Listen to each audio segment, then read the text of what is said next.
just record this. हरे कृष्णा। तो आप सबका स्वागत है आज के इस सेशन में। जैसा कि आप सब जानते हैं कि हम भगवत गीता पढ़ रहे हैं और डिटेल में पढ़ रहे हैं, लाइन पर लाइन पढ़ रहे हैं। हम बिल्कुल कोई भी वर्ड, कोई भी लाइन मिस नहीं करना चाह रहे हैं, क्योंकि ये जो भगवान का गीत है, जो भगवत गीता जिसे हम बोलते हैं, उसको हम अच्छे से समझ पाए और अच्छे से अपने जीवन में उतार पाए।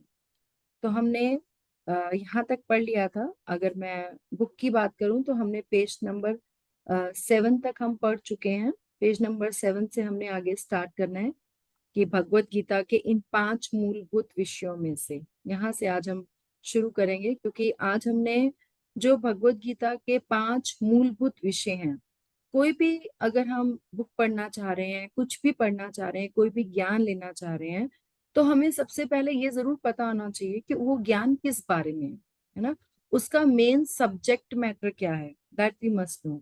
कई बार क्या होता है, हम सब पढ़ जाते हैं, अगर हमें यही नहीं पता कि इसमें क्या चीज बताई है, तो हम उसको अंडरस्टैंड नहीं कर पाएंगे। तो इसीलिए प्रभुपाद की जो वाणी है और जो प्रभुपाद का राइटिंग स्टाइल है, वो इतना अच्छा है कि प्रभुपाद ने भूमिका में ही हमें क्लैरिफाई कर दिया है कि भगवत गीता में किसके बारे में बात की गई है। ठीक है। तो भगवत गीता के 5 मूलभूत विषय हैं। भगवत गीता के इन 5 मूलभूत विषयों में इसकी स्थापना की गई है। और क्या किसी को याद है, हमने लास्ट क्लास में लास्ट प्रीवियस जो क्लास थी उसमें लास्ट में जाते जाते 5 टॉपिक्स पढ़े थे कि हाँ, ये 5 चीजें जो हम नेक्स्ट क्लास में डिटेल में पढ़ेंगे। तो डज एनीबडी रिमेम्बर कि 5 मूलभूत विषय कौन से हैं जिनकी आज हम डिटेल पढ़ना चाह रहे हैं? किसी को ध्यान है? Anybody wants to remind me or anybody wants to share? माता यही बताया था ना आपने, हाँ। भगवान, प्रकृति, काल और कर्म। जिस हम्म। पांचवा तो अ, और जीव, हम। हम्म। तो ये 5 चीजें जो हैं, उसको हमने उनके बारे में भगवत गीता हमें बताती है कि वो 5 मूलभूत विषय हैं। भगवान, सबसे पहले हम जानेंगे कि भगवान कौन है। ठीक है। भगवान की क्या स्थिति है, भगवान को भगवान क्यों कहा जाता है। ठीक है। फिर हम जानेंगे हमारी क्या स्थिति है, हम जीवात्मा हैं, हम भगवान के अंश हैं, हमारा और भगवान का क्या रिलेशनशिप है। फिर भगवान की एक और एनर्जी है, जिस भौतिक प्रकृति जहाँ पे हम रह रहे हैं, उसके बारे में हम डिटेल में जानेंगे। उसके अलावा सब कुछ काल के अधीन है, काल के प्रभाव से ही हम सब बड़े होते हैं, काल के प्रभाव से ही कोई हमारे साथ अच्छा करता है, कोई बुरा करता है, कभी कुछ हो जाता है, कभी कुछ हो जाता है। You never know about time, है ना। तो टाइम के बारे में जानेंगे। जैसे महाभारत स्टार्ट होती थी ना, बोलती थी मैं समय हूँ। तो समय की व्याख्या भी इसमें की गई है। और ये चारों चीजें हमने बताया था कि ये शाश्वत हैं, ये चारों चीजें बिल्कुल फिक्स्ड हैं। लेकिन जो 5वीं चीज है कर्म, वो चेंजेबल है। ठीक है। तो वो कितना चेंजेबल है, क्या चेंजेबल है, कैसे चेंजेबल है, तो इन 5 की डिटेल में आज हम जानेंगे कि इन 5 की थोड़ा थोड़ा ग्लिम्स पढ़ेंगे कि क्या है। और फिर इसकी डिटेल जो है भगवत गीता में बताएगी। भगवत गीता का आप कोई भी कॉन्सेप्ट उठाएंगे तो इन 5 में से किसी ना किसी एक से कनेक्टेड होगा। तो ये 5 मूलभूत विषय हैं भगवत गीता के। तो भगवत गीता के इन 5 मूलभूत विषयों में से इसकी स्थापना की गई है। सबसे पहले हम बात करते हैं भगवान की। भगवान अथवा कृष्ण अथवा ब्रह्म या परमात्मा अथवा परम नियंता, आप चाहे जो कह लें, सबसे श्रेष्ठ है। एक बार ये हमको अगर कुछ भी पढ़ना होता है तो उसकी बेसिक्स जो है ना, वो सबसे क्लियर करके चलते हैं। तो प्रभुपाद जब 5 सब्जेक्ट मैटर बता रहे हैं, तो उसमें सबसे पहली चीज क्लियर कर रहे हैं कि जो भगवान है वो सबसे श्रेष्ठ है। इसलिए सब जगह बोला गया है भगवान उवाचा, कि उनको पहले ही भगवान बोल दिया गया है, जो कि सबसे श्रेष्ठ है। फिर बात करते हैं जीव की, यानी कि हमारी। जीव जो है वो गुण में परम नियंता के ही समान है। क्यों गुण में परम नियंता के समान है, इसका उदाहरण देते हैं। उदाहरणार्थ, जैसा कि भगवत गीता के विभिन्न अध्यायों में बताया जाएगा कि भगवान भौतिक प्रकृति के समस्त कार्यों के ऊपर नियंत्रण रखते हैं, है ना। जो भी हो रहा है इस दुनिया में, वट एवर इज हैपनिंग इस ब्रह्मांड में और लाखों ब्रह्मांड में, वो सब भगवान के ही कंट्रोल में है। चाहे हम उसे माने चाहे ना माने, है ना। कुछ भी अपने आप से नहीं होता है। ठीक है। पहले एक साइंटिफिकली थ्योरी क्या आती है कि ये सृष्टि कैसे बनी, कि एक बॉम्ब ब्लास्ट हुआ और उससे ये पृथ्वी क्रिएट हुई और सब कुछ क्रिएट हो गया। तो यहाँ पे अगर कोई पूछे कि क्या धरती पर जब बॉम्ब ब्लास्ट होता है तो हम ये कहते हैं कि वो अपने आप हो गया। हम देखते हैं ना कोई उग्रवादी संस्था है वो जो उसकी जिम्मेदारी लेती है, कोई ना कोई तो रिस्पॉन्सिबल है ना। तो जब धरती पे बॉम्ब ब्लास्ट अपने आप नहीं हो सकता तो पूरे ब्रह्मांड में कैसे अपने आप हो गया, है ना। और दूसरी चीज जो साइंटिस्ट कहते हैं कि ब्रह्मांड बॉम्ब ब्लास्ट हुआ और फिर ये सुंदर सी धरती क्रिएट हो गई, सब कुछ क्रिएट हो गया। तो ये पूछना चाहिए कि बॉम्ब ब्लास्ट से कहाँ से कंस्ट्रक्शन होती है। Bomb blast is a destructive activity, it's not a constructive activity. तो जब ये डिस्ट्रक्टिव एक्टिविटी है तो कैसे इतनी सुंदर सृष्टि क्रिएट हो गई एक बॉम्ब ब्लास्ट से। तो देयर इज समबडी जिसने क्रिएट किया है ना। तो ये बेसिक है। तो भौतिक प्रकृति भी स्वतंत्र नहीं है ना। जो थर्ड चीज आती है हमारी, वह परमेश्वर के निर्देशन में कार्य करती है। भगवान कहते हैं भगवत गीता में, मया अध्यक्षेण प्रकृति ही सूयते स चराचरम, कि भौतिक प्रकृति जो है मया अध्यक्षण, भगवान पूरी पूरी रिस्पॉन्सिबिलिटी लेते हैं। भगवत गीता में भगवान ने पूरा पूरा बताया कि मेरी अध्यक्षता में करती है। तो हमें इधर उधर भटकने की जरूरत नहीं है कि क्या हुआ कैसे हुआ। भगवान ने हमें पूरी नॉलेज दी है, हमें सिर्फ उस नॉलेज को अंडरस्टैंड करना है, अडॉप्ट करना है ना, पढ़ना है। तो भगवान भगवत गीता में बोलते हैं क्लियर, मया दक्षिण प्रकृति सूयते च सचराचरम, कि भौतिक प्रकृति मेरे निर्देशन में कार्य कर रही है जो सदा से चली आ रही है ना। तो जब हम दृश्य जगत में आश्चर्यजनक घटनाएं घटते देखते हैं तो हमें ये जानना चाहिए कि इस दृश्य जगत के पीछे एक नियंता है, देयर इज अ कंट्रोलर। एक बार क्या हुआ कि साइंटिस्ट जो है ना कभी कोई चीजों को नहीं, नथिंग अगेंस्ट साइंटिस्ट, बट क्योंकि वो इस तरीके की थ्योरीज देते हैं तो इसलिए प्रभुपाद इस एक्सप्लेनेशन में बताते हैं। तो एक बार क्या हुआ, आइंस्टाइन जो थे ना वो भी बहुत बड़े डिवोटी थे, है ना। तो उन्होंने भी बहुत डिवोशनल एक्टिविटीज, बहुत डिवोशनल बोला उन्होंने लास्ट में। तो एक बार उन्होंने अपने सारे साइंटिस्ट को ना अपने घर पे बुलाया और उन्होंने बड़ा सुंदर सा एक मॉडल तैयार करके रखा हुआ था पूरे ब्रह्मांड का। तो उनके जब फ्रेंड्स आए तो उन्होंने बोला कि अरे इतना सुंदर मॉडल, तो कैसे बनाया तुमने ये।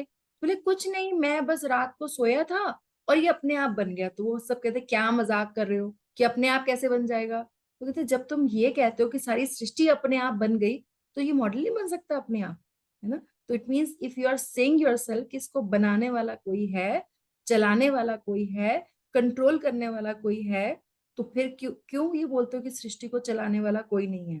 देर इज अ, जैसे अगर हम फॉर एग्जाम्पल, अगर हम यहाँ से एक इसमें एक कॉन्सेप्ट आता है, seeing the unseen by seeing what is seen. मतलब हम अनसीन को देख रहे हैं ये देख के जो हमें दिख रहा है। इसको एग्जांपल, सिंपल एग्जांपल समझाती हूँ। फॉर एग्जांपल अगर हम नीचे से देखें आसमान की तरफ और हमें एक एरोप्लेन उड़ता हुआ नजर आए, तो क्या हम नीचे से देख सकते हैं कि वो वहां पे जो पायलट बैठा है उसने कौन से कलर की शर्ट पहनी है, या हम पायलट को देख सकते हैं? नहीं देख सकते। लेकिन हमें ये पता है कि उस प्लेन में कोई ना कोई पायलट बैठा है जो कि इसको चला रहा है ना। तो जब हम ये नहीं सोच सकते कि ये चिड़िया इतनी बड़ी अपने आप कैसे उड़ी है, no, there is somebody who is controlling that, one thing. Second thing is that वो कहीं ना कहीं इस धरती से कनेक्टेड है। क्योंकि जब कई बार हम देखते हैं ना कि जो प्लेन्स हैं जो क्रैश हो जाता है कुछ होता है तो उसका सबसे पहला क्या होता है, कांटेक्ट लूज हो जाता है धरती से, है ना। तो कांटेक्ट बनाना भी जरूरी है। कांटेक्ट में रहेंगे इसी तरीके से हमारे फोन्स चल रहे हैं, नेटवर्क चल रहे हैं, सैटेलाइट्स के थ्रू चल रहे हैं, है ना। तो जब हमें ये दिख रहा है कि कहीं ना कहीं से नेटवर्क आ रहा है तभी हम ये जूम सेशन कर पा रहे हैं। लेकिन क्या हम सेशन देख हम क्या हम नेटवर्क को देख पा रहे हैं? नहीं। लेकिन फिर भी हमें पता है। तो इसी तरीके से अगर ये संसार चल रहा है तो there is a controller who is a person. कितने सारे जब हम एक्सीडेंट्स हो जाते हैं, कार्स का, ट्रेन्स का, सबका, है ना। लेकिन क्या हमने सुना है कभी कि धरती अपने ऑर्बिट से हिल गई, या चंद्रमा अपने पूरा ब्रह्मांड, पूरी जो गैलेक्सी है वो अपने अपने ऑर्बिट्स पे चल रही है। तो there is somebody who is controlling that. तो सबके पीछे एक नियंता है। हम उस नियंता को एक्सेप्ट नहीं करना चाहते क्योंकि हम किसी की अधीनता को एक्सेप्ट नहीं करना चाहते, लेकिन ऐसा नहीं है।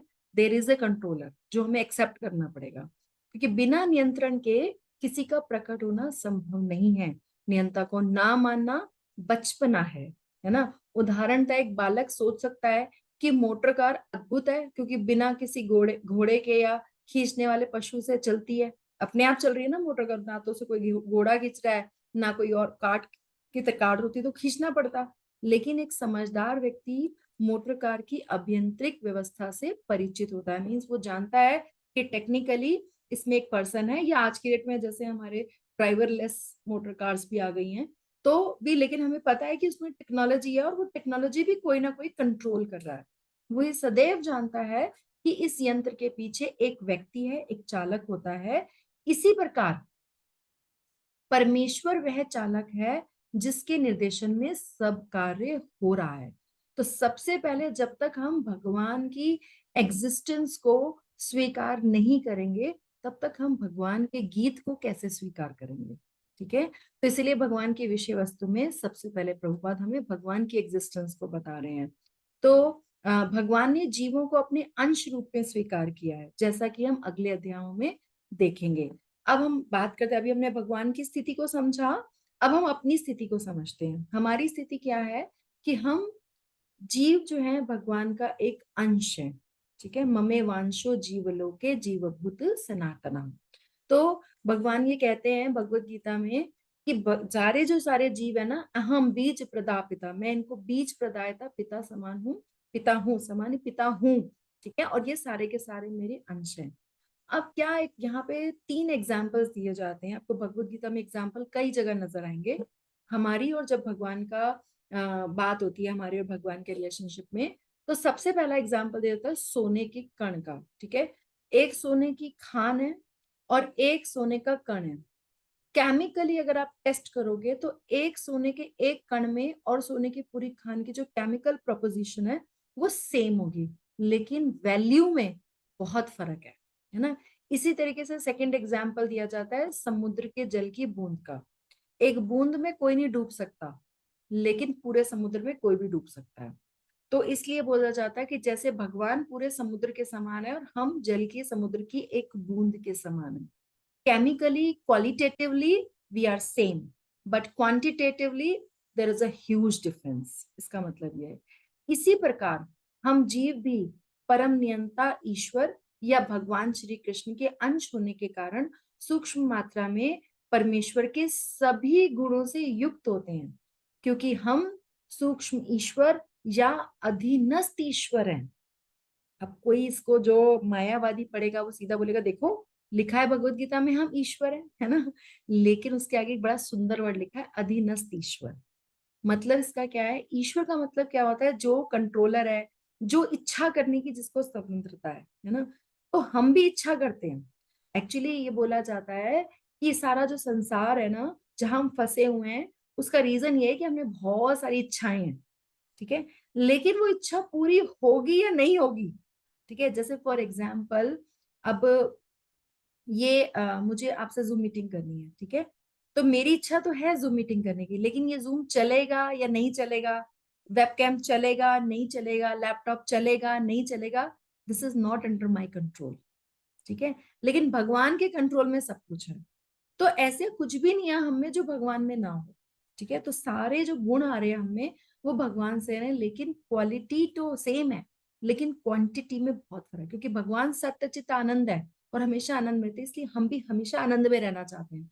आपको ऐसा कोई बंदा नहीं मिलेगा जो आनंद में ना रहना चाहता, सब खुश रहना चाहते हैं। क्यों? क्योंकि हम भगवान से वो क्वालिटी हमें आ रही है। लेकिन हम क्या है, हम अधीनस्थ ईश्वर है ना, हम भगवान के कंट्रोल में है और हमारी बहुत ज्यादा डिपेंडेंसी है। हमें लगता है कि हाथ पांव हमारे हैं तो वो भी हमारे, नो, एक समय ऐसा आता है जब अपने हाथ पांव भी जवाब दे जाते हैं। तो जरूरी नहीं है मेरी इच्छा तो इस हाथ को उठाने की, उठेगा या नहीं उठेगा ये मैं नहीं कह सकती, है ना। तो हम प्रकृति पर नियंत्रण करने का प्रयास करें, we try to control everything, है ना। हम चाहते हैं कि सब कुछ हमारे हिसाब से होना चाहिए। जैसे कि वर्तमान में हम अंतरिक्ष या ग्रहों को वश में करना चाहते हैं, और हमें नियंत्रण करने की ये प्रवृत्ति क्यों है? क्योंकि ये भगवान में भी है, भगवान श्री कृष्ण में भी है। तो यद्यपि हमें भौतिक प्रकृति पर प्रभुत्व जमाने की प्रवृत्ति होती है, हम हमारी प्रोपेंसिटी है कि हम सब कुछ कंट्रोल में कर रहे हैं, लेकिन हमें ये जानना चाहिए कि हम परम नियंता नहीं हैं। परम नियंता भगवान है। भगवान कहते हैं 5.29 में भी कि मैं सुप्रीम कंट्रोलर हूँ, everything is working under my control. तो ये हम पढ़ेंगे और डिटेल में। अभी हम आपको सिर्फ ग्लिम्स बता रहे हैं कि भगवत गीता में क्या क्या विषय वस्तु है और क्या क्या उसका मेन क्रक्स है। Will read in very very much detail.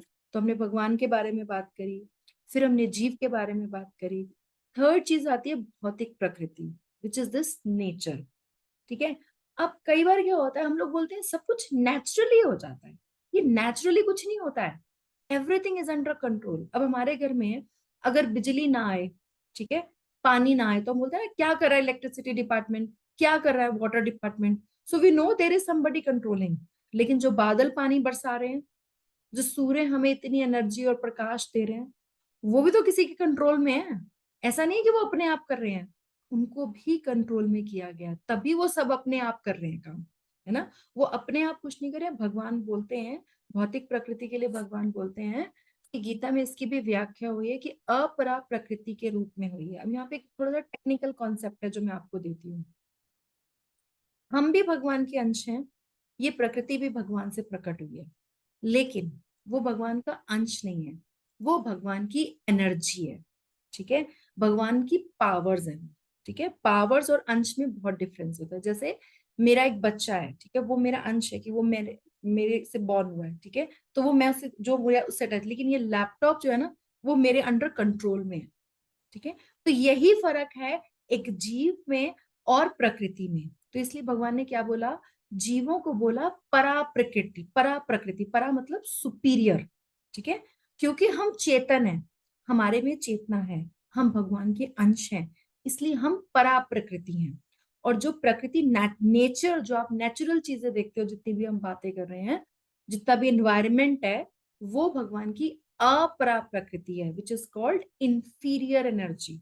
Y inferior? Because वो जड़ है और हम चेतन है। इसीलिए ये वर्ड जो है कई जगह यूज होगा, परा प्रकृति और अपरा प्रकृति। परा इज सुपीरियर, जो कि जीवों के लिए यूज किया जाएगा, जिसको हम उत्कृष्ट प्रकृति बोलते हैं। और जो नेचुरल एनवायरनमेंट है, जो भौतिक प्रकृति है, उसको बोलते हैं अपरा प्रकृति। तो प्रकृति चाहे परा हो या अपरा, सदैव नियंत्रण में रहती है। प्रकृति स्त्री स्वरूपा है और वह भगवान द्वारा उसी प्रकार नियंत्रण में होती है जिस प्रकार पत्नी अपने पति द्वारा। तो जब प्रभुपाद ये लिख रहे थे 1977 में, तब ऐसा होता था। आज भी ऐसा होना चाहिए, बट उसको करने का कॉन्सेप्ट अलग है। ठीक है, तो I will not go into that details, but यहाँ स्वरूपा क्या बताया गया है उसका यहाँ पे वर्णन है। तो प्रकृति सदैव अधीन रहती है। क्यों? क्योंकि भगवान की सरेंडर में रहती है, भगवान के कंट्रोल में रहती है। अब अगर मैं यहाँ पे सब सामान छोड़ दूं, चाहे बुक छोड़ दूं, लैपटॉप छोड़ दूं, फोन छोड़ दूं, सब छोड़ दूं, तो ये अपने आप कुछ नहीं होने वाला है। ठीक है, लेकिन जो एक इंसान है वो अपने आप बहुत कुछ सोच सकता है, बहुत कुछ कर सकता है, लेकिन ये जड़ चीजें अपने आप नहीं सोच सकती हैं, है ना। तो इसीलिए बोला गया प्रकृति सदैव अधीन रहती है, उस पर भगवान का प्रभुत्व रहता है, क्योंकि भगवान ही नियंत्रक हैं। भगवान उसको कंट्रोल कर रहे हैं कि नेचुरल एनवायरनमेंट कैसे काम करेगा। तो चाहे जीव हो, चाहे भौतिक प्रकृति, तो दो प्रकृति की हमने बात करी। किसी को कोई डाउट है जो मैंने अब तक प्रकृति, परा प्रकृति, अपरा प्रकृति बताया? Any doubt, anything anybody wants to ask here? I take a just one stop, छोटा सा, कि आपको समझ में आया मैंने क्या बताया, प्रकृति, परा प्रकृति और अपरा प्रकृति? गुड, तो हम आगे बढ़ते हैं। तो जीव तथा भौतिक प्रकृति दोनों ही परमेश्वर द्वारा अधिशासित और नियंत्रित होते हैं। यह हमारे लिए भी है, हमारे पर पूरा पूरा भगवान का कंट्रोल है। सिर्फ हमारे पास जो एक 0.1% जो इच्छा है ना, इच्छा करने की जो स्वतंत्रता है, वही है। बाकी हमारी लाइफ में सब कुछ फिक्स्ड है। और ये इच्छा को प्योरिफिकेशन ही हमारा कृष्णा कॉन्शियसनेस प्रोसेस है। अगर हम हमारी इच्छा भगवान के सन्मुख है या भगवान से विमुख है, बस इतना ही डिफरेंस है एक डिवोटी और नॉन डिवोटी में। कि जो डिवोटी है वो सब कुछ भगवान की प्रसन्नता के लिए करते हैं, और नॉन डिवोटी को कोई फर्क नहीं पड़ता है, वो भगवान की कंट्रोल को एक्सेप्ट नहीं करते हैं। तो इसलिए प्रभुपाद पहले ही बिल्कुल क्लियर करके चल रहे हैं कि हमें भगवान की जो सुप्रीमेसी है, जो भगवान का कंट्रोल है, उसको हमें एक्सेप्ट करना है, और अपनी इच्छाओं पे कैसे काम करना है वही हम पूरी भगवत गीता में सीखेंगे, वही हमारी लर्निंग्स है। ठीक है। तो गीता के अनुसार यद्यपि सारे जीव परमेश्वर के अंश हैं, लेकिन वे प्रकृति ही माने जाते हैं। ठीक है, हम भगवान की प्रकृति हैं, हम भगवान की एनर्जी हैं, भगवान से उत्पन्न हुए हैं। इसका स्पष्ट उल्लेख भगवत गीता के 7वें अध्याय में हुआ है, जहाँ पे भगवान बोलते हैं अपरमेयत स्वत्वन्याम प्रकृतिम विद्धि में पराम जीवभूता। यह प्रकृति, भौतिक प्रकृति मेरी अपरा प्रकृति है, लेकिन इससे भी परे दूसरी प्रकृति है, जीव भूताम जीव है। तो भगवान ये भगवत गीता के श्लोक में बोलते हैं 7th चैप्टर में कि मेरी एक एनर्जी तो ये भौतिक प्रकृति है, लेकिन इससे भी सुपीरियर एक और एनर्जी है विच इज जीव, जो कि हम लोग हैं। अब क्या होता है, ये जो भौतिक प्रकृति है इसके 3 गुण रहते हैं। ठीक है, सतोगुण, रजोगुण और तमोगुण, ये प्रकृति में है, ये नेचुरल है। ठीक है, और इन गुणों के ऊपर नित्य काल है, टाइम है। ठीक है, क्योंकि इन काल के प्रभाव से ही सारी चीजें चेंज होती रहती है। Nothing is constant in this life, है ना। आज जैसे हम दिखते हैं, हम 10 साल पहले की अपनी फोटो देखें, हम बिल्कुल डिफरेंट दिखेंगे। जो चीजें आज हमारे पास है वो 10 साल पहले नहीं थी, और 10 साल बाद भी नहीं रहेंगी, है ना। जैसे प्रभुपाद यहाँ पे 2nd चैप्टर में इसका एक एग्जाम्पल देते हैं कि जैसे एक स्काई स्क्रेपर है, ठीक है, एक बिल्डिंग है, बिल्डिंग बनने से पहले वहां पे खाली मिट्टी थी। ठीक है, और फिर उस मिट्टी में बिल्डिंग बनाई गई, और थोड़े टाइम बाद वो बिल्डिंग डिस्ट्रॉय। उसका सबसे अच्छा एग्जांपल मुझे जो ध्यान में आ रहा है, जैसे एक बिल्डिंग थी ना जिसको ब्लास्ट किया गया था, शायद एक्सप्रेस वे पे ही थी एक बिल्डिंग, है ना, सुपर टेक की बिल्डिंग थी, कौन सी बिल्डिंग थी, उसको ब्लास्ट किया गया था। तो उससे पहले वो बिल्कुल मिट्टी थी जब बनी नहीं थी, और उसके बाद वो बिल्डिंग बहुत बड़ी बन गई, and then after some time government decided कि नहीं, ये बिल्डिंग सही नहीं बनी है, इट वॉज ब्लास्टेड। तो क्या हुआ, पहले भी नहीं था, कुछ टाइम के लिए वो खड़ा हुआ, बिल्डिंग खड़ी हुई, और बाद में वो डिस्ट्रॉय हो गई। That is how it's work. तो टाइम के साथ साथ ना हर कुछ, हर चीज चेंज हो जाती है, हर चीज, because everything is under the control. ठीक है, तो काल का जो प्रभाव है ना वो सब पे पड़ता है। तो इन प्रकृति के गुणों और नित्य काल के नियंत्रण संयोग से अनेक कार्यकलाप होते हैं जो कर्म कहलाते हैं। जब अगर हम ये चीज अंडरस्टैंड कर लेंगे ना कि everything is temporary in this world, कुछ चीज हमारे पास पहले नहीं थी, कुछ चीज आज नहीं है, और कुछ चीजें कल नहीं रहेंगी, तो हमारी ना जो भौतिक आसक्ति है, जिसकी वजह से हम बहुत ज्यादा जड़े हुए हैं, बहुत ज्यादा अटैच्ड हैं, वो कम हो जाएगा, और भगवान से हम अटैच हो जाएंगे, क्योंकि हमें पता चल जाएगा कि भगवान जो है वो शाश्वत है, ये चीजें शाश्वत नहीं है, they are all the energies of the Lord. ठीक है, तो इस इन सब के कंट्रोल से, इन सब के संयोग से जो हम एक्टिविटीज करते हैं वो कर्म है। और ये जो कार्यकलाप है ना, हम अनादि काल से चले आ रहे हैं, हम अनादि काल से जन्म जन्म, पता नहीं हम कितने जन्म ले चुके हैं, है ना, और कितने जन्म आगे लेते रहेंगे अगर हम इस cycle of birth and death से बाहर नहीं आएंगे। तो एक बार महाराज एक लेक्चर दे रहे थे, तो उन्होंने बोला कि people want to stop death, है ना, एवरीबडी वांट्स कि डेथ नहीं होनी चाहिए। तो महाराज कहते हैं इसका सबसे आसान तरीका ये है, स्टॉप बर्थ। बर्थ नहीं होगा तो डेथ नहीं होगी, है ना। अगर हम बर्थ लेंगे तो डेथ तो होगी होगी, क्योंकि जो पैदा हुआ है उसने तो जाना ही जाना है, राइट। तो अगर हमें जाने से बचना है, डेथ से बचना है, तो बर्थ को रोकना होगा, राइट। तो ये जो कार्यकलाप है वो अनादिकाल से चले आ रहे हैं, और हम सभी अपने इन कर्मों की वजह से सुख या दुख भोग रहे हैं। तो एग्जाम्पल देते हैं प्रभुपाद बहुत सुंदर। उदाहरणार्थ मान लें कि मैं एक व्यापारी हूं, और मैंने बुद्धि से कठोर श्रम किया और बहुत सारी संपत्ति संचित कर ली, तब मैं उस संपत्ति के सुख का भोगता हूँ, है ना। मैंने एंजॉय करने के लिए कि भाई मेरे पास बहुत है, तो मैंने इकट्ठा कर लिया। लेकिन अगर मान ले कि व्यापार में हानि हुई, लॉस हो गया, सारा धन चला गया, तो मैं फिर दुखी हूँ, है ना। तो हमने इस पे एक स्टोरी सुनी हुई है। तो एक बार क्या होता है, एक पेरेंट फादर होते हैं और उनके 3 बच्चे होते हैं। तो उनके एक बहुत एंसेस्ट्रल पुरानी जो है प्रॉपर्टी होती है, तो उसको बेचने की बात चल रही होती है। तो अचानक क्या होता है, उसमें आग लग जाती है। तो फादर बहुत सैड हो जाते हैं। तो उनका बेटा का पहला बेटा आके बोलता है, अरे पापा आप चिंता मत करो, वो तो मैंने बेच दिया, तो हमारा है ही नहीं, तो वो सुखी हो जाते हैं कि चलो ठीक है हम बच गए लॉस से। फिर दूसरा बच्चा आता है, वो कहते हैं नहीं नहीं, वो तुमने तो बेचा था लेकिन मैंने वो डील कैंसिल कर दी थी, वो लॉस हमारा ही हुआ है। तो फिर वो जो है वो सैड हो जाते हैं। तो इस तरीके से ये चीजें जो है ना हमारी लाइफ में चलती रहती हैं।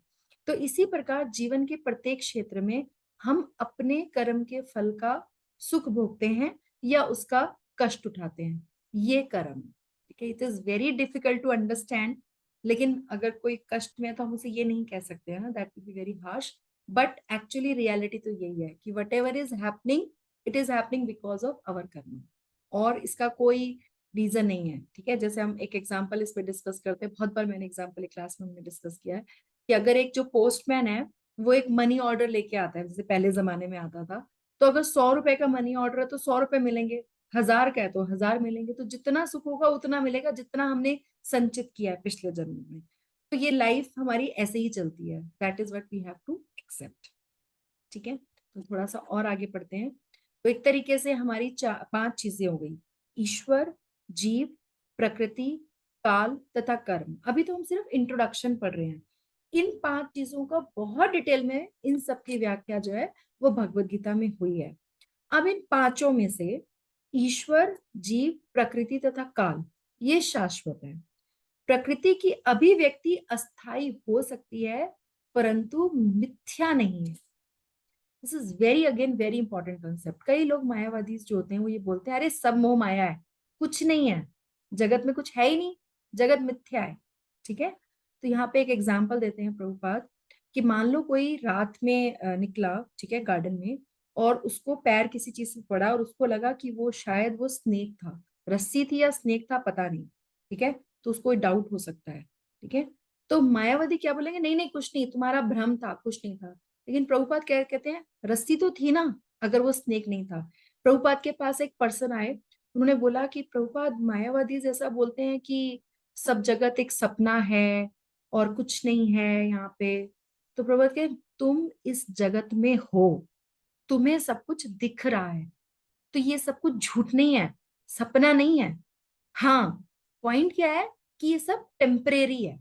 इट इज नॉट दैट है नहीं, है, लेकिन सब कुछ टेम्परेरी है।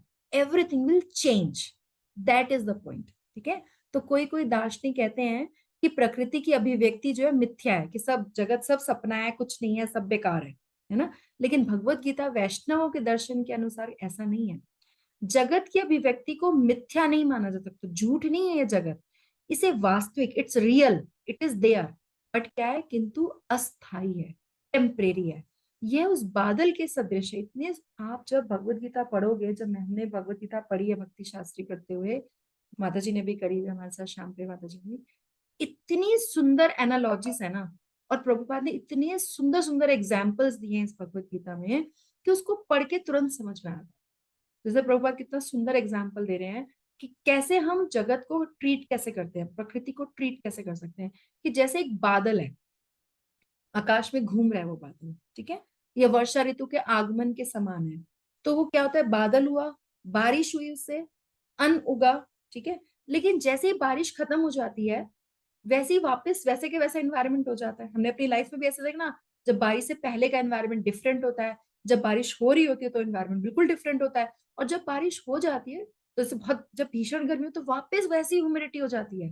राइट, तो इसका मतलब ये नहीं है कि बारिश हुई नहीं, अरे बारिश हुई लेकिन वो टेम्परेरी था, है ना। तो इसी तरीके से जगत है लेकिन वो टेम्परेरी है। तो ज्यों ही वर्षा ऋतु समाप्त हो जाती है और बादल चले जाते हैं, त्यों ही वर्षा द्वारा सारी जो पोषित सारी फसल थी वो सूख जाती है, एनवायरमेंट वैसे के वैसे ड्राई हो जाता है जैसे पहले था।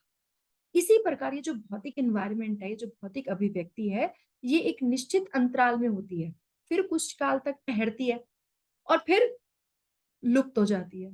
तो प्रकृति इस रूप में कार्यशील है, लेकिन यह चक्र निरंतर चलता रहता है ना। होना, नहीं होना, फिर होना, फिर नहीं होना, it is going on like this. इसलिए प्रकृति जो है वो शाश्वत है, क्योंकि वो कंटिन्यूअसली हो रही है।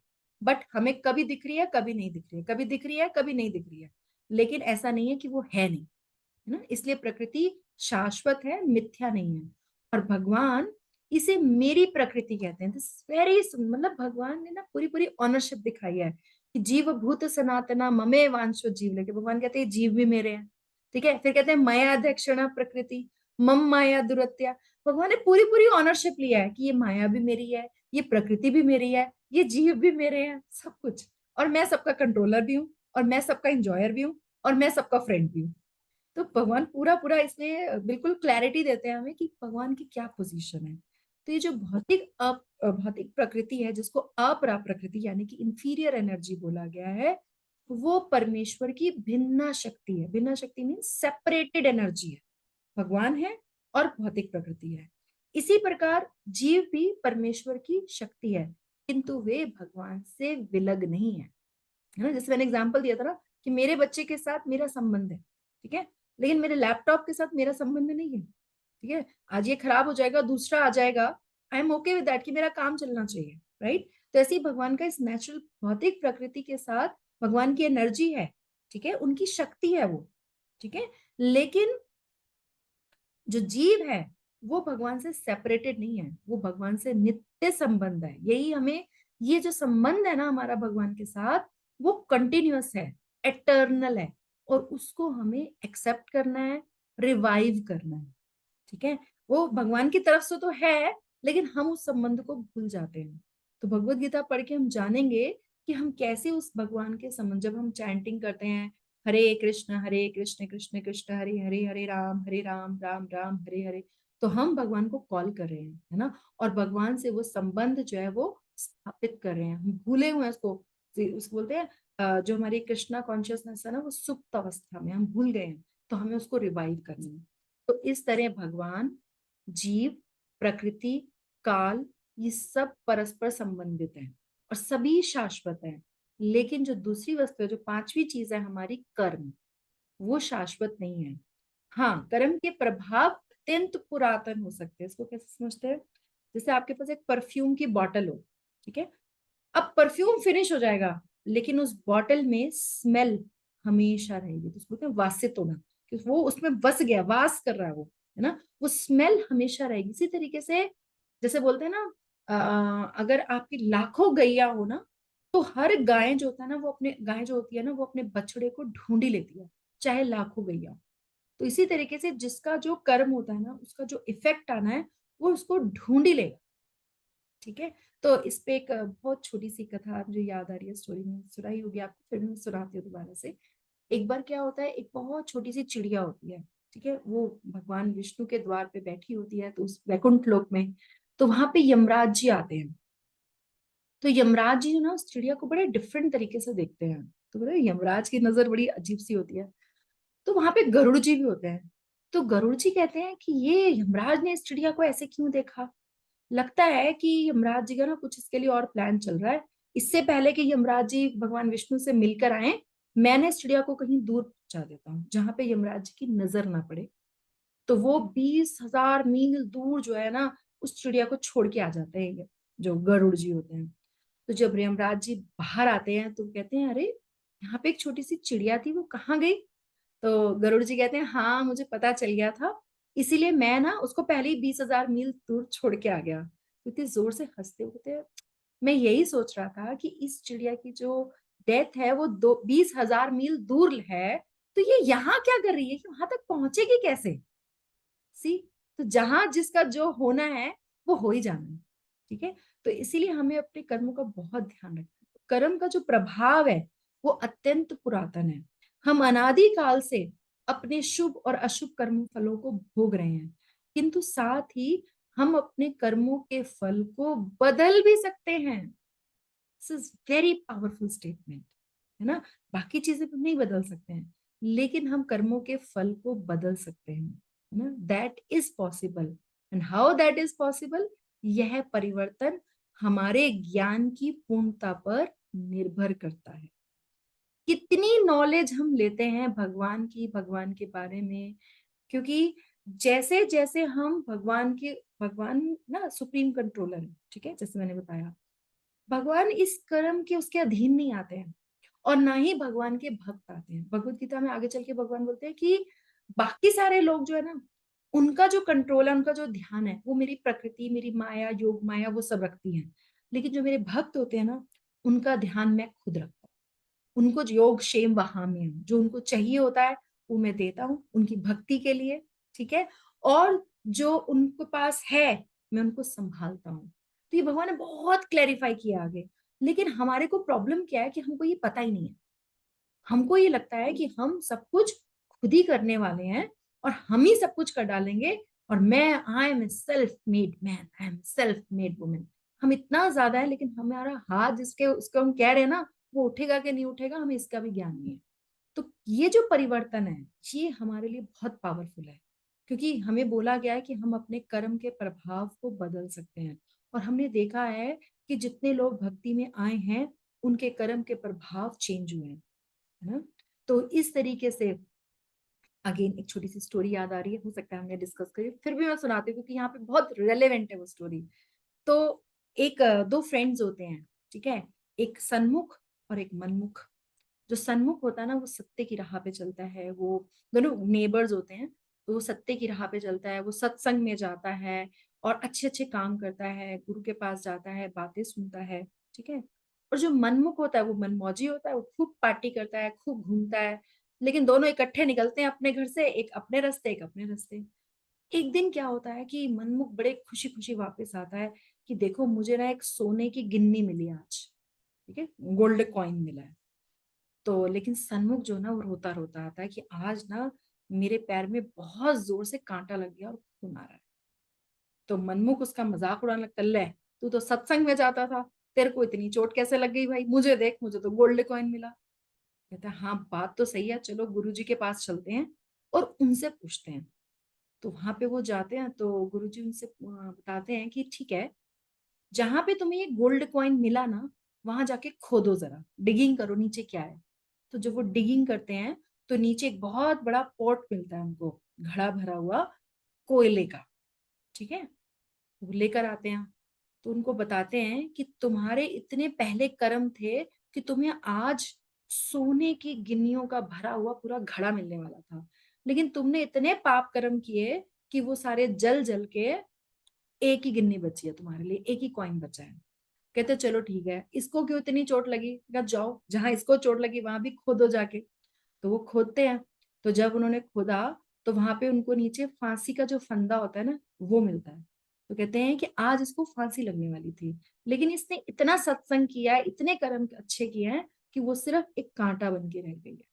तो भगवान कैसे हमारे कर्मों को कहाँ कब चेंज कर दें, तो ये पुरानी कथा है जो हमने सुनी हुई है, तो इस रेलेवेंट थी तो मैंने आपको सुनाई।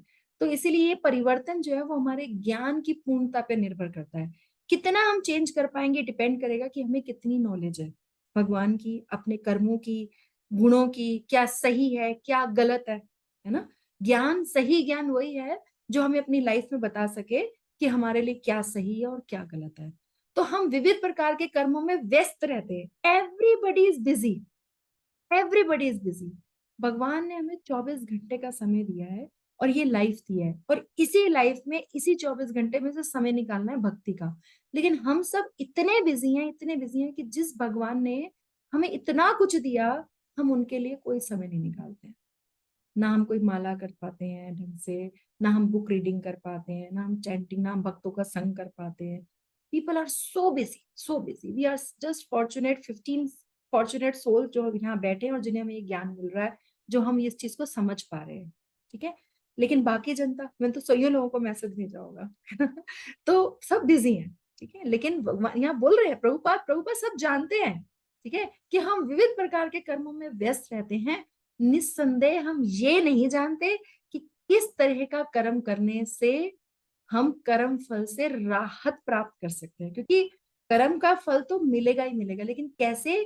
अभी हम प्रभुपाद जब हम सेकंड चैप्टर पढ़ेंगे तो भगवान बताएंगे कर्म क्या है, अकर्म क्या है, विकर्म क्या है, निष्कर्म क्या है, हमें किस तरीके का कर्म करना चाहिए, कैसे करना चाहिए, क्यों करना चाहिए।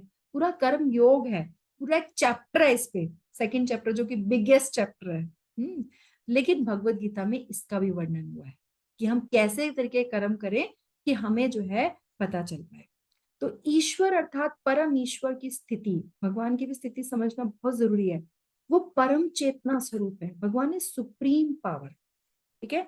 और जीव भी परमे ईश्वर के अंश होने के कारण चेतन। अब यहाँ पे इसको एक और मैं एग्जांपल से समझाती हूँ। एक लिविंग और एक डेड पर्सन में सिर्फ एक छोटी सी सोल का फर्क है ना। एक आत्मा ही तो है, एक जो जीवंत में आत्मा है और एक डेड पर्सन में आत्मा नहीं है। और उस आत्मा का साइज क्या है, हमारे जो बाल हेयर है हमारा, उसकी जो टिप है, हेयर की टिप का 100 भाग करें फिर 100 भाग करें, यानी कि 1/10,000, ये उस आत्मा का साइज है, सोल का। और हम इसीलिए इतना काम कर पा रहे हैं, मैं इसीलिए इतना बोल पा रही हूँ क्योंकि मेरे अंदर अभी वो आत्मा है। ठीक है, आप सुन पा रहे हो क्योंकि आपके अंदर वो आत्मा है। तो भगवान जो है, जो चीज हमें 1/10,000 ऑफ दिस हेयर टिप है, भगवान पूरे के पूरे उसके बने हैं, है ना। See the difference, just imagine, है ना। हमारे में वो चीज 1/10,000 ऑफ हेयर टिप है, और भगवान कंप्लीट वो है, कंप्लीट, पूरे के पूरे भगवान उस चीज के बने हैं। ये है भगवान की स्थिति। तो इसलिए भगवान की स्थिति जो है वो परम चेतना स्वरूप है, हमें तो थोड़ी सी चेतना है, ठीक है, वो भी इम्प्योरिफाइड स्टेज में है ना, प्योरिटी नहीं है हमारे अंदर, लेकिन भगवान में बहुत ज्यादा प्योरिटी है। तो जीव भी परमेश्वर का, लेकिन क्योंकि हम भगवान के अंश है तो चेतना तो हमें है ही। तो जीव और भौतिक प्रकृति दोनों को भगवान की प्रकृति बताया गया है, अर्थात, ओके, जस्ट 1 सेकेंड, क्या हुआ, ये फाइल हमारी कहाँ गई, just give me 1 second, I download it again, एक पेज इसमें मिस हो गया, give me 1 second. Hare Krishna Krishna Krishna Hare Hare, Hare Ram Ram Ram Hare Hare, Hare Krishna Krishna Krishna Hare Hare, Hare Ram Ram Ram Hare Hare. Yes, I have downloaded again, so I hope अभी हम सही पेज खोल पाएंगे। Give me 1 second. Hare Krishna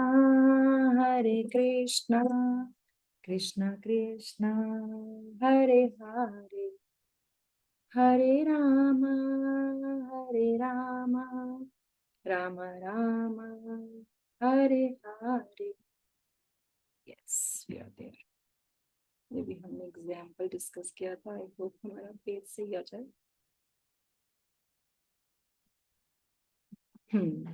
yes, आ गया।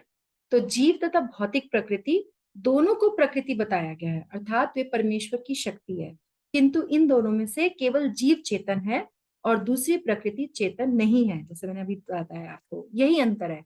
इसलिए जीव प्रकृति परा या उत्कृष्ट कहलाती है, क्योंकि जीव, हम भगवान जैसी चेतना से युक्त है, लेकिन डिफरेंस क्या है, चेतना तो हमें भी है भगवान में, लेकिन भगवान की चेतना जो है वो परम है।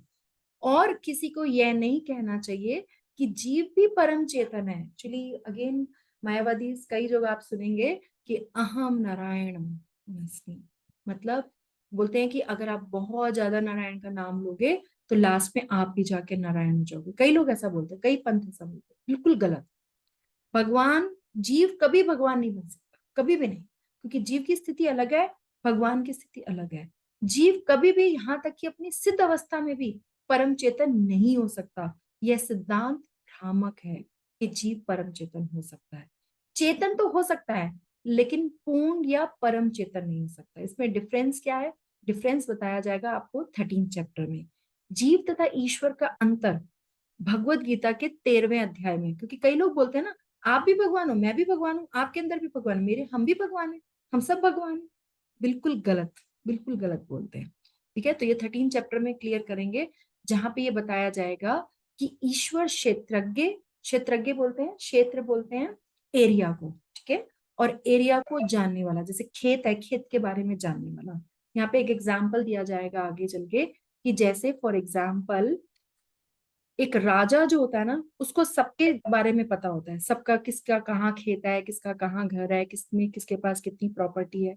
लेकिन एक इंसान को, एक जो किसान है, उसको सिर्फ अपने खेत के बारे में पता है। इसको अनदर एग्जांपल समझ सकते हैं, जैसे मुझे अपने बारे में पता है कि अगर मेरे हाथ में दर्द हो रही है, मेरे पैर में दर्द हो रही है, मेरे सिर में, मुझे अपने बारे में पता है, लेकिन मुझे आपके बारे में नहीं पता। मैं ये नहीं बता सकती कि माता जी को, श्याम प्रिय माता जी को कहाँ दर्द हो रही है, no, I can not tell, है ना। लेकिन भगवान को सब पता है, मेरे बारे में भी और उनके बारे में भी, है ना। तो इसलिए ईश्वर जो है क्षेत्रज्ञ व जीत चेतन है, जैसा कि जीव भी है, लेकिन जीव केवल अपने शरीर के प्रति सचेत है, वो भी एक लिमिटेड वे में, है ना। हमें भी पूरा नहीं पता हमारी इस बॉडी के अंदर क्या क्या चल रहा है, हमारा कौन सा ऑर्गन काम कर रहा है, कौन सा ऑर्गन डिस्ट्रॉय हो रहा है। We don't know, I don't know my liver, how my liver is working, how my kidneys are working, how my stomach is working, that I don't know. ठीक है, हाँ मुझे थोड़ा सा पता है कि हाँ मेरा हैंड मेरे जो बाहर से दिख रहा है, लेकिन भगवान को सब कुछ पता है। ठीक है, जबकि भगवान समस्त शरीरों के प्रति सचेत रहते हैं, क्योंकि वे प्रत्येक जीव के हृदय में वास करते हैं।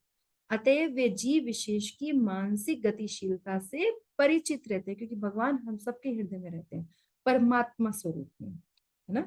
तो हमें ये नहीं भूलना चाहिए, यह भी बताया गया है कि परमात्मा प्रत्येक जीव के हृदय में ईश्वर या नियंता के रूप में वास कर रहे हैं। तो बताया जाता है कि दो पक्षी की तुलना दी गई है, कि एक पक्षी जो है अपने कर्म फल को एंजॉय कर रहा है जो कि जीव है, और दूसरा जो है वो साक्षी पक्षी है जो कि परमात्मा है, जो देख रहा है कि तुम क्या कर रहे हो क्या नहीं कर रहे हो। हम जब भी कुछ गलत काम करते हो तो हमें अंदर से आवाज आती है ना, तो वो परमात्मा रूप जो हमारे हृदय में भगवान बैठे हैं वो हमें आवाज देते हैं, तो हमें सुननी चाहिए उनकी आवाज। और जैसा जीव चाहता है वैसा करने के लिए जीव को निर्देशित करते रहते हैं।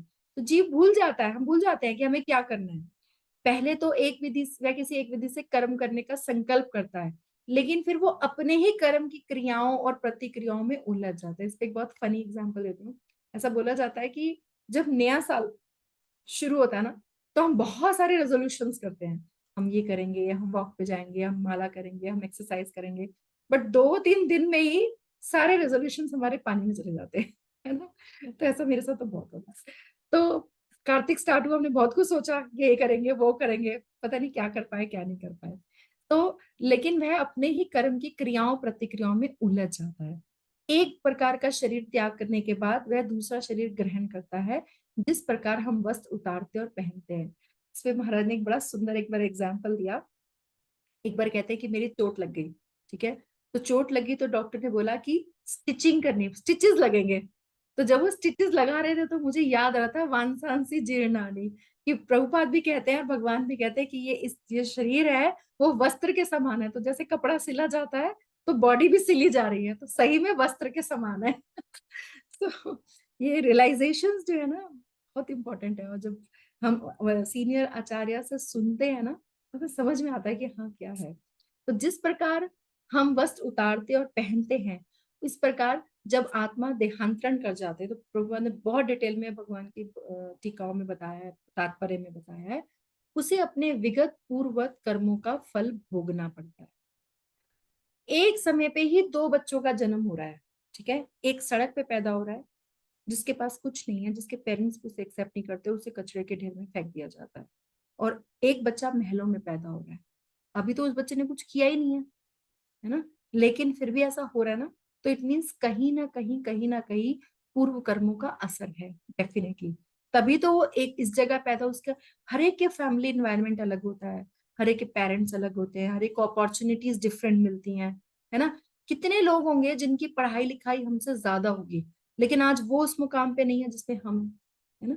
ऐसे सबके साथ एप्लीकेबल है ना। जरूरी नहीं है कि अगर आपके पास उतनी नॉलेज है उतना में तो उसको उसकी उतनी सक्सेस भी मिल जाए, है ना। जन्म मरण लाभ हानि यश अपयश सब विधिवत, वो हमारे सब कर्मों के अनुसार सब फिक्स्ड है। लेकिन भक्ति एक ऐसी चीज है जो लाइफ में फिक्स्ड नहीं है, उसके लिए हमें प्रयास करना पड़ेगा, एफर्ट लगाना पड़ेगा। हम पढ़े ना आजकल कार्तिक में कि 2 उंगल का फर्क जो है रह जाता है जब भी यशोदा मैया बांधने का प्रयास करती हैं। तो वो 2 उंगल क्या है, हमारा एफर्ट और भगवान की कृपा। तो ये जब तक दो चीजें नहीं होंगी तब तक हम सक्सेसफुल नहीं है। तो हमें प्रयास भी करना है, अपने कर्मानुसार फल भी मिलेगा, लेकिन अगर भगवान की कृपा हो जाती है तो होता है ना भगवान के पास वीटो पावर है ना। कई बार ऐसे रियलिटी शोज में आता है ना वीटो पावर, तो भगवान के पास वीटो पावर है, सुप्रीम पावर है। तो भगवान कुछ भी किसी का भी कुछ भी ऐसे कर सकते हैं, है ना। तो उसे अपने विगत पूर्वत कर्मों का फल भोगना पड़ता है। ये कार्यकलाप तभी बदल सकते हैं, कब होगा ऐसा, जब जीव सतो गुण में स्थित हो और ये समझे कि कौन से कर्म करने चाहिए। यदि वह ऐसा करता है तो उसके विगत पूर्ववृत्त जो कर्मों के सारे फल बदल जाते हैं। इट इज पॉसिबल, है ना, हमने पढ़ा ना 5 चीजों में सिर्फ कर्मों के जो फल हैं सिर्फ वही बदले जा सकते हैं, है ना। तो फल स्वरूप कर्म शाश्वत नहीं है, इसलिए हमने ये कहा है कि पांचों में से ईश्वर, जीव, प्रकृति, काल तथा कर्म में से चार शाश्वत हैं, लेकिन कर्म शाश्वत नहीं है। परम चेतन ईश्वर जीव से इस प्रकार में समान है कि भगवान और जीव दोनों की चेतनाएं दिव्य हैं, है ना। हमारे अंदर भी जो चेतना है वो दिव्य है, बट उस दिव्य का यूज हम कैसे कर रहे हैं ये डिपेंड करता है। और यह चेतना पदार्थ के संयोग से उत्पन्न नहीं होती है, ठीक है।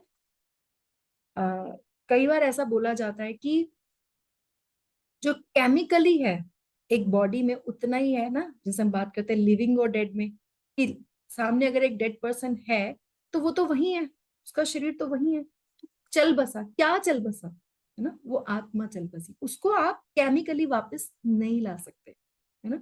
तो इस पे मुझे एक एग्जांपल ध्यान आ रहा है।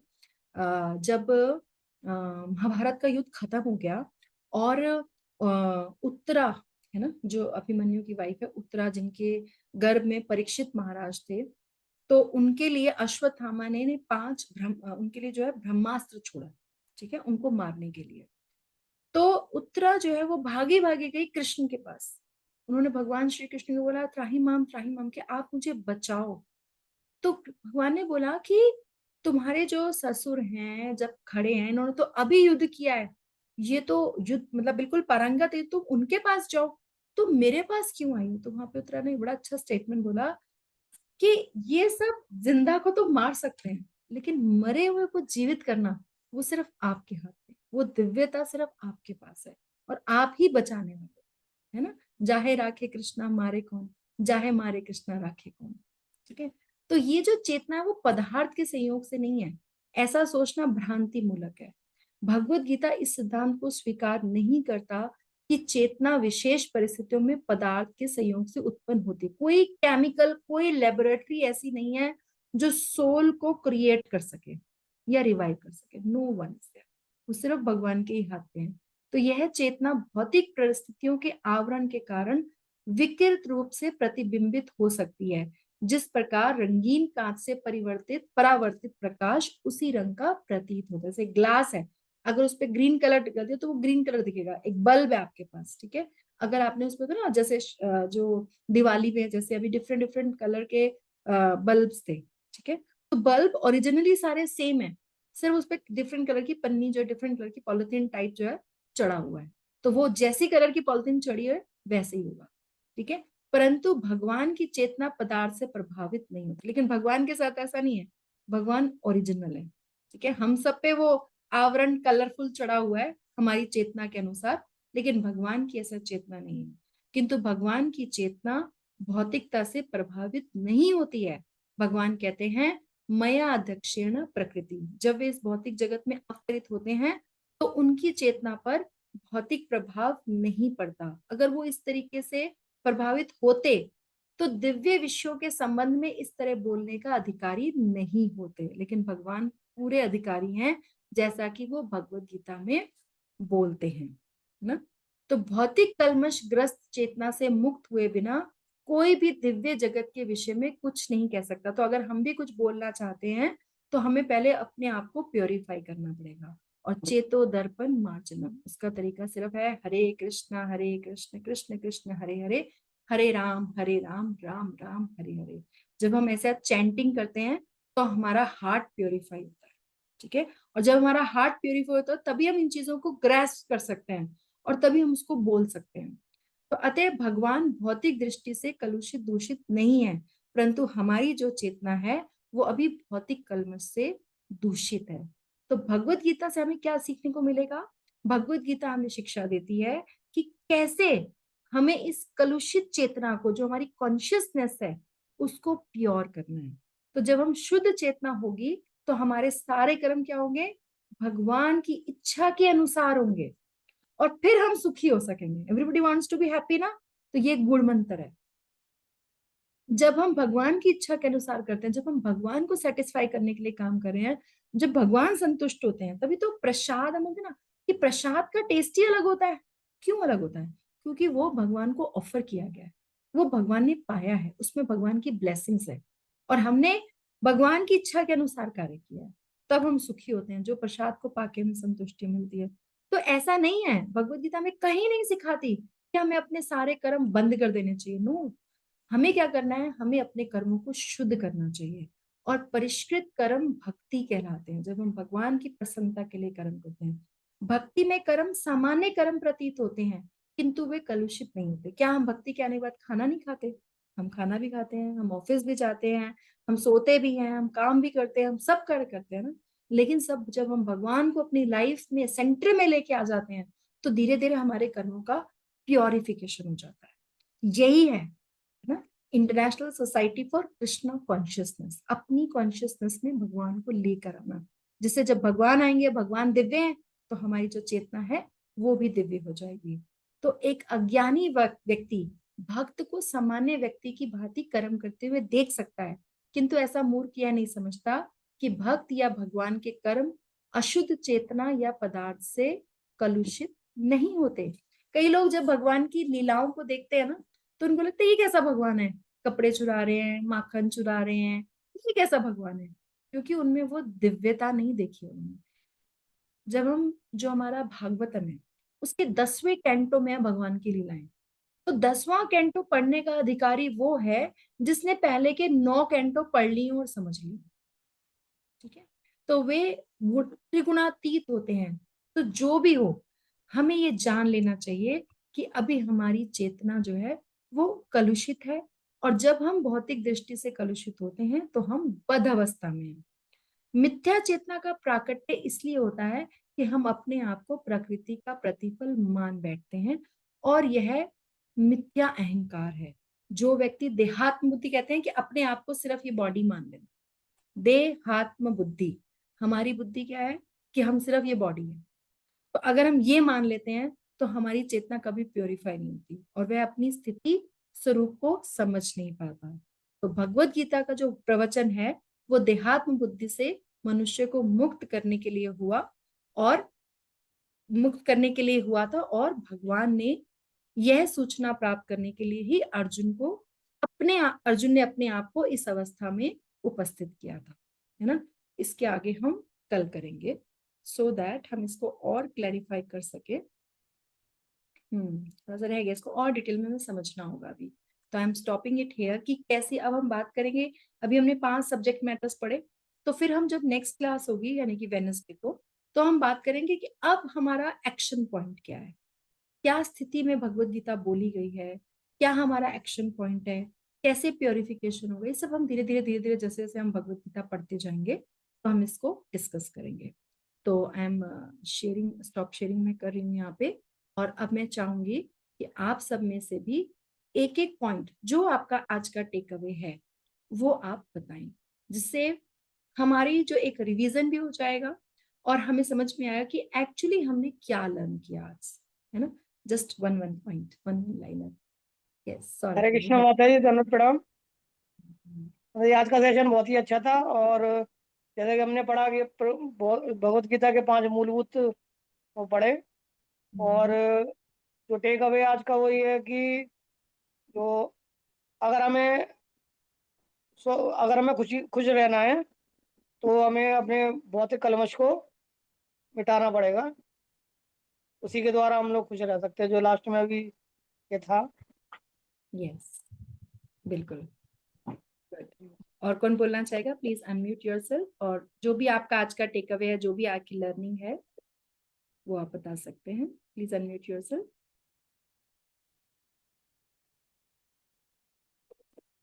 यस, बोलिए माता जी।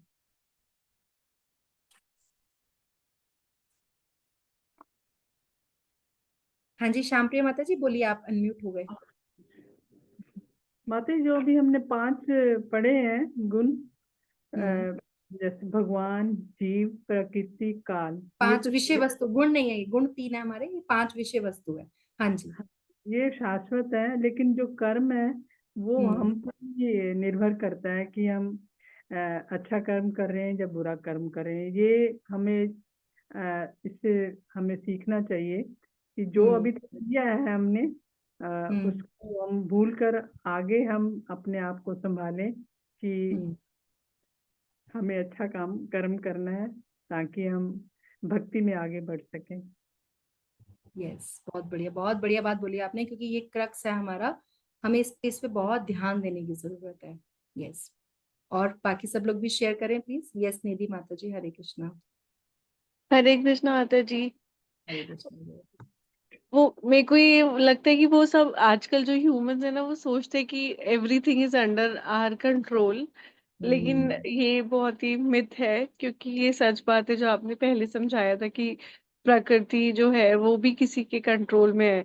बट इतने अपने डेली लाइफ इतने अहंकार में ये लोगों को याद ही नहीं रहता, तो वो मुझे बहुत अच्छी बात लगी और वो सच है। और आई थिंक वो अगर कोई रिमाइंड करता रहे तो सब हम भी आगे, जैसे आपकी क्लास से आके अटेंड अपने घर में ही बात करेंगे और ऐसे आगे बढ़ेगा वो बात। तो वो बहुत ही मुझे अच्छा लगा, और वो बताता नहीं है एक्चुअली कोई, पर वो सबसे इम्पोर्टेंट बात है कि तुम किसी के कंट्रोल में हो और अपना कर्म बस अच्छे से करो। Yes, because we want to control everything for our benefit. हाँ इसीलिए हम, जी। That is the only reason कि हम सब कुछ अपने इंजॉयमेंट के लिए जो है ना कंट्रोल करना चाहते हैं। इवन जब भगवान थे धरती पे, तब भी लोग, हाँ। है ना, चाहे वो हम्म। शिशु कोई भी हो, तो हम्म। लोग ऐसे थे। तो ये डीमन हाँ जी। प्रवृत्ति जाती है इसको, है ना, तो वो इसलिए हमें। हम्म। हाँ जी। हाँ जी। Good point, good point. और कोई कुछ कहना चाहता है? Please share one more, few more points, we have 5 more minutes to go. हम कुछ कुछ शेयर कर सकते हैं। हरे कृष्णा माता जी, दंडवत प्रणाम। हरे कृष्णा प्रभु जी, धन्यवाद, प्रणाम। आज के उसके अंदर जो आपने वो कहानी सुनाई ना, वो बड़ी सुंदर थी। जो उसके अंदर जो हमारे बेसिकली जो हमारे कर्मास हैं, वो हमें पता नहीं होते। और वो जो सारी उसकी वजह से जो हमारे जीवन में जो भी कुछ दुख आते हैं, वो वजह तो हमारे कर्मास ही हैं। तो अगर हमें ये पता लग जाए और हम इसकी तरफ कुछ ध्यान दें और उसको सुधारने की कोशिश करें, तो फिर क्योंकि भगवान की तरफ जो आकर्षण है वो भी तो हमारे अच्छे कर्म होंगे तभी आकर्षित होंगे। अदरवाइज तो बिल्कुल। माया अपना काम कर ही रही है। ये एक बड़ा इम्पोर्टेंट है।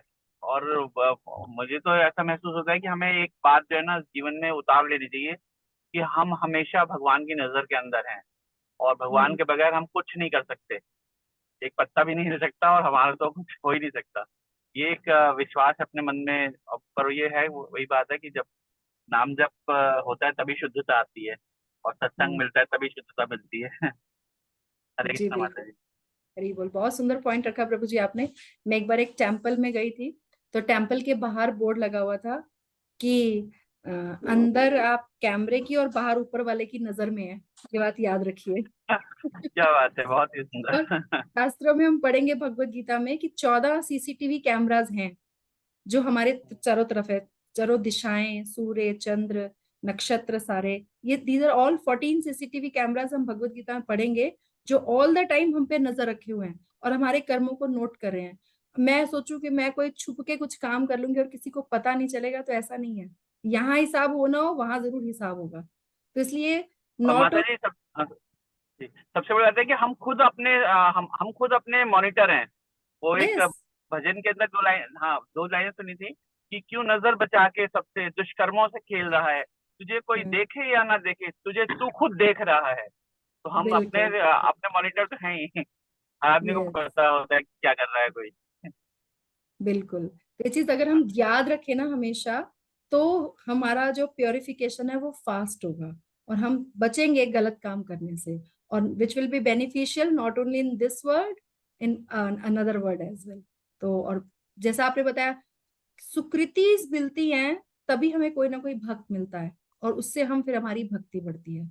तो ये सुकृतियां ही हैं, अच्छे कर्माज ही हैं, जो हमें भगवान भगवत गीता में बोलेंगे 2.40 में, आप हम पढ़ेंगे कि जो भक्ति करता है ना, उसकी सबसे बड़ी बात यह है कि जितनी भक्ति रुक जाती है, अगर किसी ने 2% करी है तो उसको अगले जन्म में 3% से स्टार्ट होगा।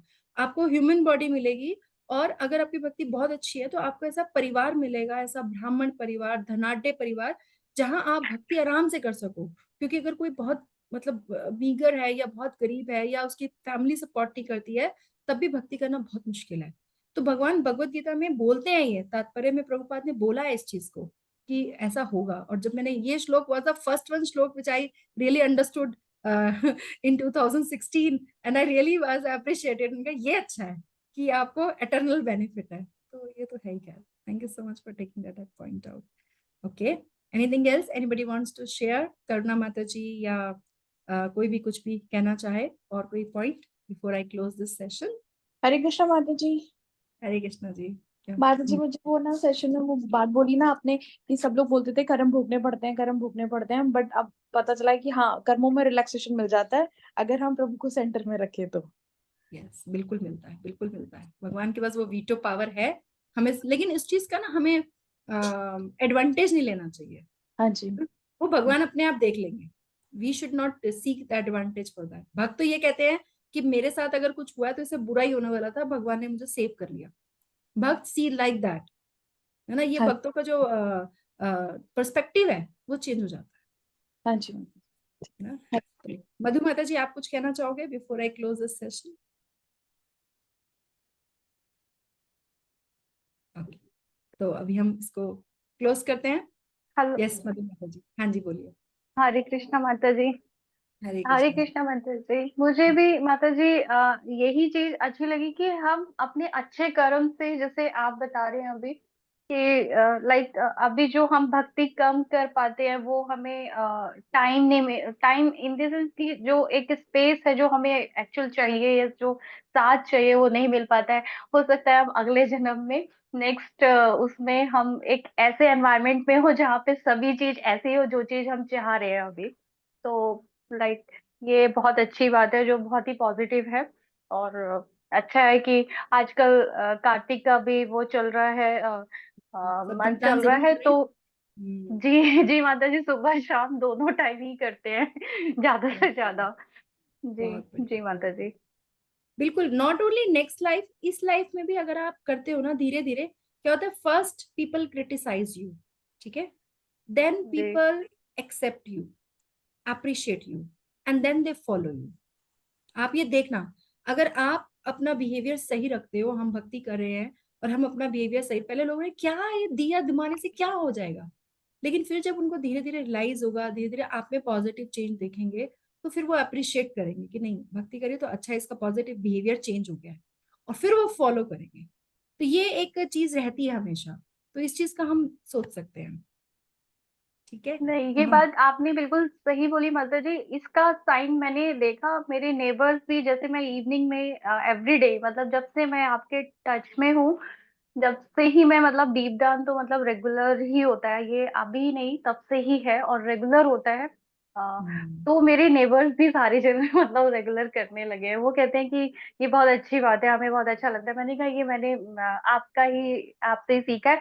तो मैं उनको बताती हूँ, तो वैसे वैसे मतलब वो लोग भी कहते हैं बहुत अच्छी बात है। मैंने कहा ये बहुत पॉजिटिव है, अगर आप अच्छा ये करेंगे तो और पॉजिटिव ही होगा।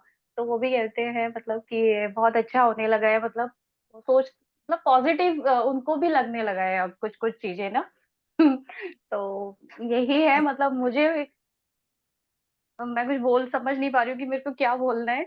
बस इतना ही है कि जो मैं कर रही हूँ, जो जैसा मतलब करती हूँ, देखते हैं, और उसी चीज को मैं भी लोगों को बोलती हूँ कि आप भी ऐसा ही करिए। बस दैट्स इट। बहुत बढ़िया, बहुत बढ़िया। बिल्कुल, आई नेक्स्ट, मुझे अच्छा लग रहा है सुन के। तो आप सब लोग भी देखिए, जब हम यहाँ क्लास में भगवत गीता पढ़ते हैं तो थोड़ा फास्ट पढ़ते हैं, ठीक है।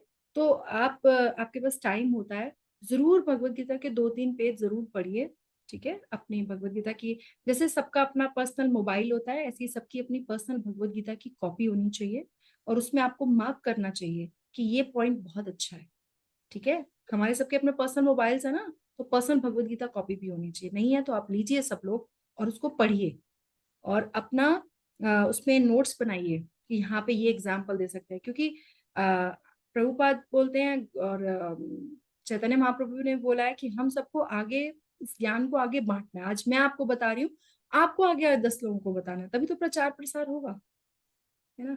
तो इन्हीं शब्दों के साथ हम इसको यहाँ पे, इस क्लास को यहाँ पे आज के लिए स्टॉप करते हैं। मैं अपनी वाणी को विराम देती हूँ। वांछा कल्पतरुभ्यश्च कृपा सिंधुभ्यश्च पतितनंग पावनेभ्यो वैष्णवेभ्यो नमो नमः। Hare Krishna everyone, see you all on Wednesday. Hare Krishna.